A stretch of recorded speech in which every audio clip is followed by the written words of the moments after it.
नमस्कार।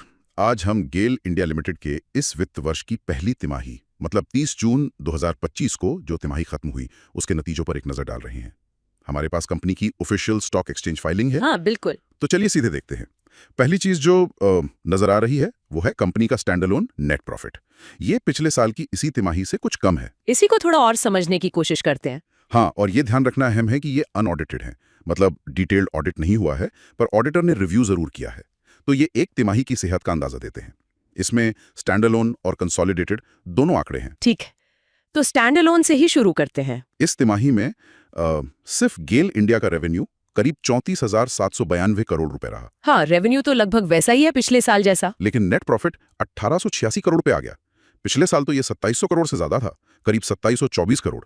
ईपीएस भी 4 रुपए 14 पैसे से गिरकर 2 रुपए 87 रुपए हो गया।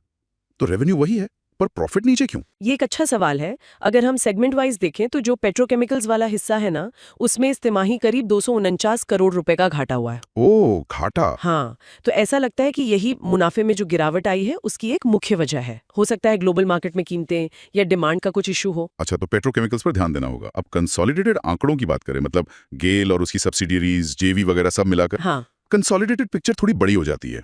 इसमें टोटल रेवेन्यू करीब 35,429 करोड़ रुपए है। थोड़ा ज्यादा है स्टैंड अलोन से। हाँ, सब्सिडियरीज का जुड़ जाता है ना। लेकिन नेट प्रॉफिट यहां भी कम है, 2,369 करोड़ रुपए रहा, जबकि पिछले साल ये 3,183 करोड़ रुपए था।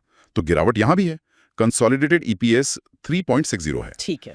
एक बात और, जो जॉइंट वेंचर्स और एसोसिएट्स हैं, उनसे प्रॉफिट का हिस्सा करीब 422 करोड़ आया है। ये भी कंसोलिडेटेड नतीजों में शामिल है। मतलब है कि ऑडिटर किसी खास मुद्दे पर ध्यान खींचना चाहते हैं। वो अपनी ऑडिट रिपोर्ट को बदल नहीं रहे, मतलब कोई नेगेटिव ओपिनियन नहीं दे रहे, पर कह रहे हैं कि इन बातों में कुछ अनिश्चितता है या इन पर ध्यान देना जरूरी है। ओके, क्या बातें हैं ये? 3 मुख्य बातें हैं। पहली तो पीएनजीआरबी यानी जो रेगुलेटर है पेट्रोलियम और नेचुरल गैस का, उसके साथ टैरिफ को लेकर कुछ विवाद चल रहे हैं। अच्छा, टैरिफ वाले विवाद। हाँ, बोर्ड ने कुछ पाइपलाइनों के टैरिफ तय किए हैं जिन्हें गेल ने भी और कुछ कस्टमर्स ने भी कोर्ट में चुनौती दी है। तो फाइनल फैसला जब आएगा तब इसका असर पड़ सकता है। और दूसरा मामला सीएसटीट मतलब कस्टम्स एक्सरसाइज ट्रिब्यूनल से जुड़ा है, नेफ्था के क्लासिफिकेशन को लेकर। इसमें करीब 3,674 करोड़ की डिमांड है ब्याज मिलाकर। बाप रे, ये तो बड़ा अमाउंट है। हाँ, काफी बड़ा है। गेल ने सुप्रीम कोर्ट में अपील की है और मैनेजमेंट को लगता है कि वो केस जीत जाएंगे, इसीलिए इसे अभी सिर्फ कंटिंजेंट लायबिलिटी माना है, मतलब एक संभावित देनदारी। अगर फैसला खिलाफ आया तो ये बड़ा हिट हो सकता है। ठीक है, और तीसरी बात है नागार्जुना फर्टिलाइजर्स एनएफसीएल से जुड़ी। उनसे करीब 840 करोड़ की रिकवरी बाकी है। ओह, ये भी पेंडिंग है। हाँ, मैनेजमेंट को भरोसा है कि ये पैसा मिल जाएगा सरकारी सब्सिडी, पॉलिसी में बदलाव या एनएफसीएल के एसेट बेचने से।